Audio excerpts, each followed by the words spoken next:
ଆସନ୍ତୁ ଦେଖିବା ଏଇ ସର୍ଟ ଭିଡିଓରେ କେମିତି କଟୁଛି ମୋର ଆଜିର ଦିନ।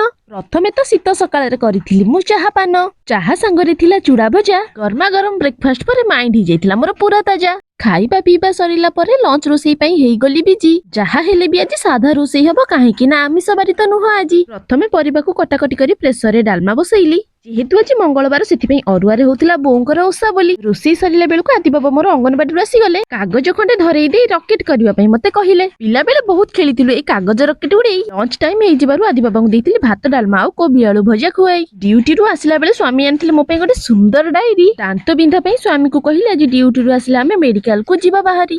ମେଡିକାଲ ତ ନୁହଁ ଯାଇଥିଲି ମୁଁ ହୋମିଓପାଥି କ୍ଲିନିକ। ଏ ବଟିକା ଖରିକା ଖାଇବା ପାଇଁ ମତେ ଭାରି କଷ୍ଟ ବୋଲି ସ୍ୱାମୀକୁ ନେଇକି ଆସିଥିଲି ଏଠିକି ମୁଁ ଜିଦ୍ଦି କରିକି। ଏଠି ବି ବହୁତ ଭଲ ଔଷଧ ମିଳେ ହେଲେ ସ୍ୱାମୀଙ୍କ କହିବା କଥା ଏଲୋପାଥିରେ ଜଲ୍ଦି ଆରାମ ଲାଗେ। ତାପରେ ଘରକୁ ଆସି ଡିନର ପାଇଁ ବାଇଗଣ ଛାଡି ପଖାଳ ନାଦିକି ଖାଇଲୁ। ଭିଡିଓ ଭଲ ଲାଗିଲେ ଚ୍ୟାନେଲକୁ ସବସ୍କ୍ରାଇବ କରିଦିଅନ୍ତୁ ବୋଲି ଏଇ ଆଶାରେ ରହିଲୁ। ଜୟ ଜଗନ୍ନାଥ।